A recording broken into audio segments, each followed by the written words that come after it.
ሰላም እንዴት ናችሁ? ሰሞኑን አዲስ ከወጡ ፊልሞች መሀል አንድ ፊልም ይዤላችሁ መጥቻለሁ። ዛሬ የፊልሙን የመጀመሪያ ክፍል አቀርብላችኋለሁ። የምሰራቸው አዳዲስ ፊልሞች እንዲደርሳችሁ የምትፈልጉ ከሆነ ሰብስክራይብ ያደረጋችሁ የደወል ምልክቷን መጫን እንዳትረሱ።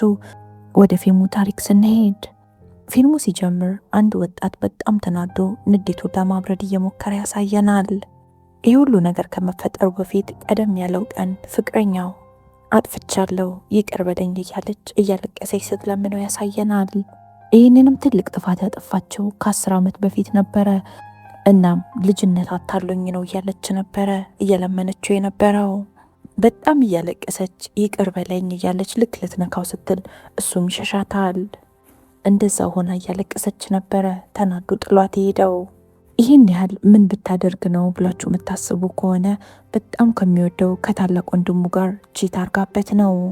ዓለም ላይ አለኝ የሚለው የሚመካበት የቅርቡ ሰው ታላቅ ወንድሙ ነው። እሷም ይህንን ሚስጥር ለ10 ዓመት ሙሉ ሳትናገር በውስጧ ይዘው ነበር የቆየችው።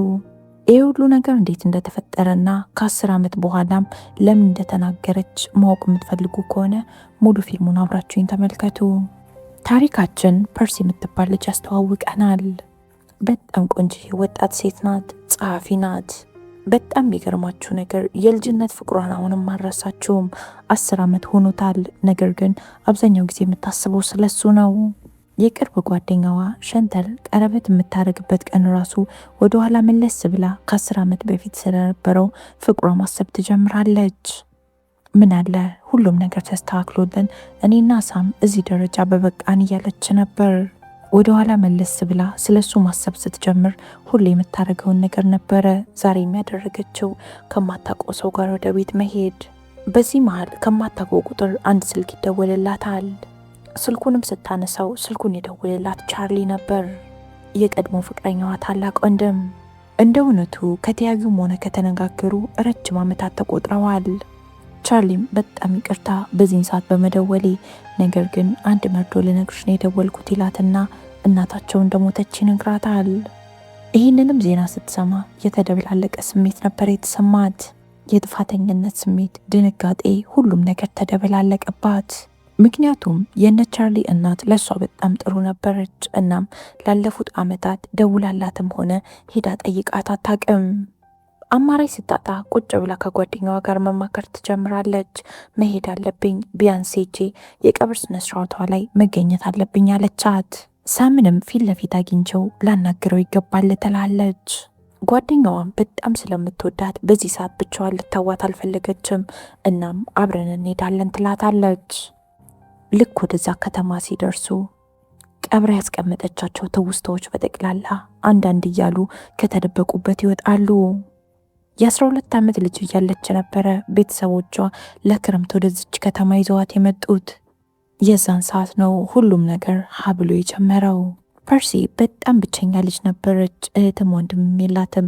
ጓደኛም ስለሌላት ቤተሰቦቿ ጓደኛ እንዲኖራት በጣም ነበር የሚፈልጉት። በዚህ አጋጣሚ ነው ሁለት ወንድማማቾች የተዋወቀችው፣ ሳምንና ታላቅ ወንድሙን ቻርሊ። ቻርሊ ቢያንስ እነሱን ወይ በ2 ወይ በ3 ዓመት ይበልጣቸዋል። ታናሽ ወንድሙ ጓደኛ ስለሌለው አብዛኛው ጊዜ የሚያሳልፈው ከቻርሊ ጋር ነበር። ቻርሊም ፐርሲ ቤት ሄድና ፐርሲና ሳምን ጓደኛ እንዲሆኑ ያደርጋቸዋል። ምክንያቱም ሳም ጓደኛ ካገኘ ከሱ እንደሚላቀቅ አውቆታል። እነዚህም ሁለቱ ጓደኛሞች ይሆናሉ። እሷ ሆረር ፊልም በጣም ስለምትወድ አንድ ላይ ሆረር ፊልም ማየት ጀመሩ። ሳም እውነተኛ አድርጎ ስለተቀበላት የማይነግራት ነገር አልነበረም። ስለ አባቱ ሞት ራሱ ነገራት። እናም የአባቱ ሞት ምን ያህል እንደጎዳውም ይነግራታል። ፐርሲ አሁን ከትውስታ ትወጣና መልሳ ራሷን መጠየቅ ትጀምራለች። ለምንድን ነበር ግን የመጣሁት? እዚህ ምንድን ነው ማድረገው ማለት ጀመረች።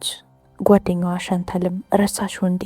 የቀብር ስነስርዓት ላይ ለመካፈል እኮ ነው የመጣ ነው አለቻት። ይሄ ቦታ ላንቺ ብዙ ማትፈልጊያቸው ትውስታዎች ቢኖሩትም ነገሮችን መጋፈጥ ብቸኛው አማራጭ ነው ትላታለች። ሻንተል የሚያርፉበትን ሆቴል ለመያዝ ትሄዳለች። ፐርሲ ደግሞ ዞር ዞር እያለች የልጅነት ጊዜዋን ያሳለፈችባቸውን ቦታዎች ማየት ጀመረች። ከ10 ዓመት በኋላ ለመጀመሪያ ጊዜ ሳምን በሩቁ ተመለከተችው። አላያትም። ስልክ እያወራ ነበረ። እሷም ጠጋ ብሎ ቢያናግራት ምንም መልስ ስለሌላት ፈጠን ብላ ሮጣ ከአካባቢው ትሄዳለች። ሳም ከታላቅ ወንድሙ ጋር እየተጨቃጨቀ ነው። ምክንያቱም እናታቸው በጣም ታማ እርዳታ በምትፈልግበት ሰዓት ሳም ነበረ ትምህርቱን አቋርጦ ካጠገቧ ሆኖ ሲረዳት የቆየው። በእያንዳንዱ ወሬያቸው መሃል ሳም እኔ እንጂ አንተ አይደለህም ከእናታችን አጠገብ የነበርከው ይለዋል። በተመሳሳይ ሰዓት ፐርሲ መኪናዋ ውስጥ ገብታ ራሷን ለማስተካከል እየሞከረች ነው። ብዙም ሳይቆይ መንገድ ላይ ከድላይላ ጋር ይገናኛሉ። ድላይላ ማለት የፐርሲ የልጅነት ጓደኛዋ ናት።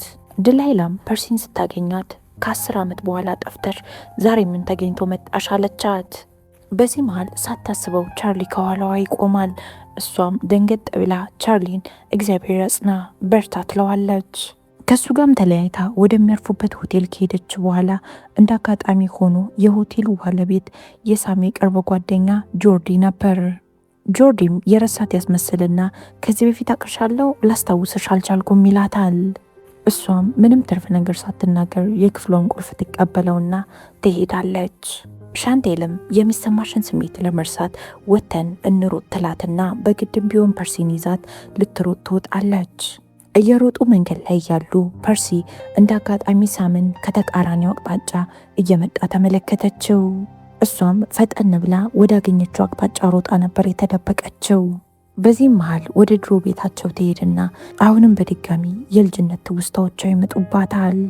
እሷም ትውስታዎቹን ማስታወስ ስላልፈለገች ራሷን ለማረጋጋት ትሄድና ወንዝ ውስጥ መዋኘት ትጀምራለች። ነገር ግን ተረጋግታ መዋኘት ሳትችል ቀርታ ሰምጣ ነበር ለትንሽ። እንደ አጋጣሚ ሆኖ ቻርሊ እዛው አካባቢ ስለነበር አይቷት ይመጣና ፈጠን ብሎ ከወንዝ ውስጥ ያወጣታል።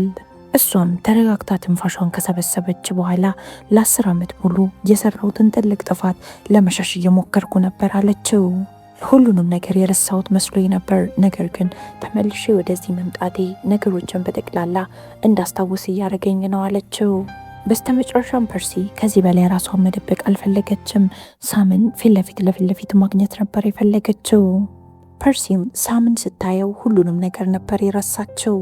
ሳታስበው እንባዋ ከየት መጣ ሳትል እንባዋ ዱብ ዱብ እያለ ሂዳ እቅፉ ስር ትወድቃለች። ይህንም ማድረጓ ደግሞ ትክክል እንዳልሆነ ጭንቅላቷ ሲነግራት ፈጠን ብላ እቃ እያጠበ ስለነበር ላግዝ ብላ ሄዳ እቃውን ማጠብ ጀመረች። ሳም ከ10 ዓመት በፊት ጥላው ስለሄደች ቢናደድባትም አሁን ግን በዚህ ሰዓት ስለመጣች በጣም ተደስቷል። በዚህ መሃል ቴይለር እነሱ ወዳሉበት ክፍል ትመጣለች። ቴይለር ማለት የሳም ፍቅረኛ ናት። ፐርሲም ሳም ፍቅረኛ እንዳለው ስታውቅ ወዲያው ነበር ፊቱ የተቀያየረው። የዚህ ፊልም የመጀመሪያ ክፍል ይህንን ይመስላል። ፊልሙን ማየት የምትፈልጉ ከሆነ ክፍል 2 እያላችሁ ኮመንት ላይ አስቀምጡልኝ። በርከት ያለ ኮመንት ካገኘው የፊልሙን ክፍል 2 ነገ ይዤላችሁ እመጣለሁ። እስካሁን አብራችሁኝ ስለቆያችሁ በጣም አመሰግነው። ነገ በተመሳሳይ ሰዓት በሌላ ፊልም እስከምንገናኝ ድረስ የነገ ሳይበለን። እወዳችኋለሁ። ቻው